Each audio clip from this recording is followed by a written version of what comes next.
we made a trip down there with the president a couple Fridays ago, and you saw that, I'm sure. And I got to talk to some of the locals there. They're charging out of the chute. They want to get things going again. They will pay to get their own lands cleaned up. After a fire, the footprint where a house was, there's a lot of stuff in that footprint and that soil there that needs to be cleaned up.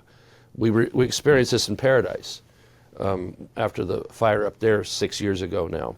FEMA was very helpful on that. They paid for the vast majority of being able to clean those properties up where, when a house burns down, it isn't just wood and nails. There's all sorts of plastics in there. There's household chemicals for cleaning products and things like that. There might be batteries or something. Freon and the power and the air conditioning system. So, there's issues there. So what they did up in Paradise, the excavators came in and cleaned about a foot of soil out of the area underneath where the houses were, along with all the, garbled metal and things like that are there. So that's not the easiest thing, and that's why I tried to emphasize at that meeting down there that it's going to be a little more involved instead of just bringing a couple of dumpsters out and people put it in themselves. So they want to expedite this. They want to get it done quickly, and the people have said, "Look, we'll pay for it." This, at least the group I talked to. It might be tougher for some other areas that don't have the same income, but these are the things we need to streamline so they can get people back going again, get their lives going again. And if the lesson can be learned tragically in Paradise, but it helps those folks in Southern California, in Altadena, in Pacific Palisades, and others affected. I talked to Mayor Karen Bass, who I've known many years in the state legislature and here, said if we can help on that, if we can help show the way with what people had to experience in Paradise, if it's helpful to folks down here, like my colleague in Hawaii, in Lahaina, Jill Tokuda, we visited over there after that fire. So any way we can help, have those lessons learned, help these folks, then let's do it. And then that's going to come down to if federal aid is going to be brought in to help, not just right now the emergency portion, which has been unquestioned, help get the fire out, help people get stabilized, and at least the initial threat. It's the rebuild part that is going to be, how much is the responsibility of federal taxpayers on any disaster, whether it's hurricane or earthquake or fire or flood or whatever, in this case, the fire. And that's what we talked about a little bit yesterday, is that, Governor, we have to be sure that we can streamline and get the best bang for the buck, because we know everything in California costs double to do. To build a mile of highway seems to be double what it costs to build a mile of highway in Utah or somewhere. And so my other colleagues here in Congress aren't going to be just so fast to say, well, let's just give California, X $1 billion, if they're not cleaning up their own act and making federal dollars go farther. And certainly with the atmosphere right now with Doge and what's going on there, and they're finding all these pretty criminal ways dollars are being wasted in the USAID and others. There's people being very fiscal watchdogs right now on what's going on. And so I want it to be successful in Southern Cal. I want those folks to be able to get help, but we also have to help ourselves as Californians to make the case to everybody that, because we don't have a good reputation around the rest of the country. Sometimes in committee and some of these ideas that come out, like my colleagues are laughing at me at some, like, what are you guys doing now? Because some of it doesn't make sense. And so we're talking, we should be capturing water to help ourselves, On this thing here, we're going to ask for federal aid on that, and I think it's a good ask. But we have to show that we've done everything we can to make it an efficient process, and that whoever's tax dollars they're being used respectfully and carefully. And I think everybody is happy to do that with, with proper oversight and, I guess, prioritization of getting the work done. You mentioned when President Trump was there, there was more pumping done versus when President Biden was there. There was more water. Is there a way for the federal government to help out, or is there another process? Are there different pumps that the federal can pump out of? Well, see, we're going back to what's called a biological opinion, and that's something it takes a couple years to produce. Basically assessing what is the environmental situation, in this case the Delta and the Delta area. And so under Trump, they put one together under his team with his Department of Interior and his Bureau of Reclamation and others that were in his administration, to come out with one in 2019 that that gave a fairer shake for water to actually being able to be used by people in agriculture, in the cities, and others further down south of the Delta. So that biological opinion stuck long enough for Biden to come in and wipe it out when they came in place, and they put back in a newer type biological opinion. And you look at the word, biological opinion. You know, it's something that could be very variable in how it can be interpreted or what the data even is.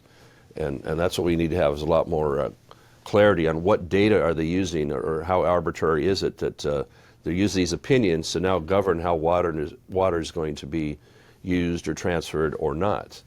And so we saw that it went right back to pre-2019 biological opinion, or something closer to it. They want to take even more water and move it out through the Delta because they have what's called a percentage of unimpaired flows. They want to pretend as if there was no dams or no water infrastructure that would divert water. Ultimately, I think they would like to have 100% unimpaired flows, meaning as if there was no infrastructure. If Shasta Dam is gone, if Lake Oroville is gone, if Folsom was gone, if San Luis Reservoir doesn't really stop flows per se, it's a place to pump water into. It doesn't have a lot of watershed, or any of them. The extreme environmentalists want to just take everything out. There's a dam in peril right now in Mendocino County called Lake Pillsbury, which is important for drinking water, and it's important for the agriculture there, including part of wine country over there. And they don't care. They just want to knock it out. PG&E is, I think, the owner of the dam, and they've had their heads caved in so much on everything else, they've just, I think, given up on that one. And so can someone else come in and operate that? Because you're going to miss that water. You're going to miss that. It used to have a pretty good hydroelectric generation there.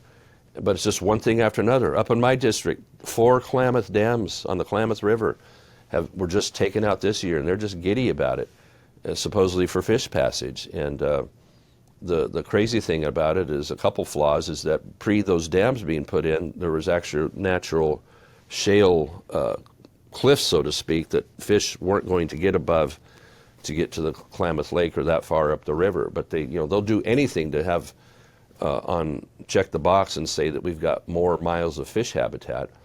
Well, part of the flaw too is that Klamath Lake is a warm lake. It's not the ideal salmon passage lake like the ones and river like the ones farther north in Oregon, Washington. They have a lot colder water up there.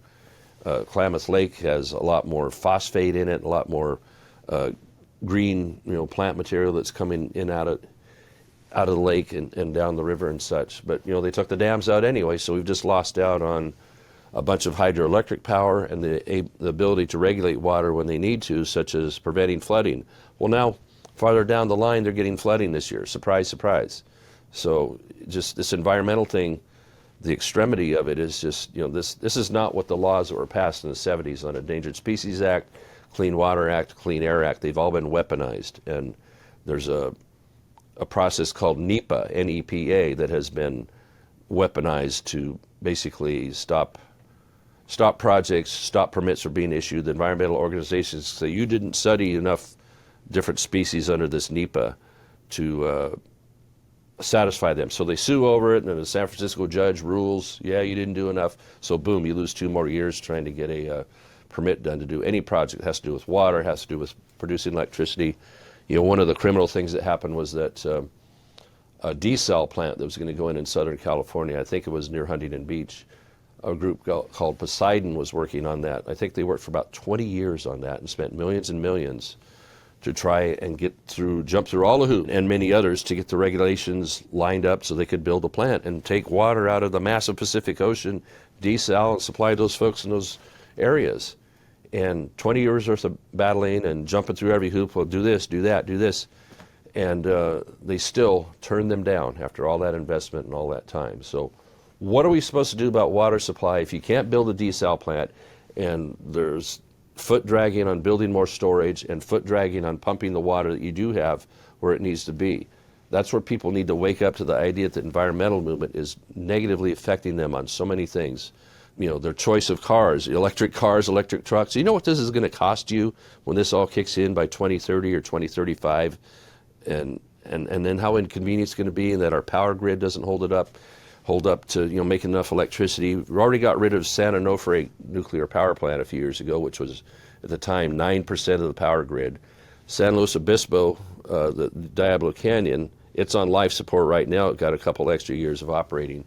The legislature extended it 5 more years. That's 9% of the power grid right there. And so take that away. Like, where do you make up 9%? You're going to do it with windmills? You need to do it with solar panels? Oh, heck, right now the solar panels aren't producing much up there because it's cloudy, it's stormy, there's not a whole lot of sunshine. And then the windmills, if the wind blows too hard, they have to shut them down because they'll fall apart. They'll fly apart. So neither one of those are this super ideal source of 24-hour electricity 7 days a week. Hydroelectric power is. Our nuclear power plants are. I know we're covering a lot of wide range, but this all ties together into, we have a big bunch of environmental groups that are causing so many problems for what we need as people. That drives inflation, it drives the cost. $1 an egg now? Are you kidding me?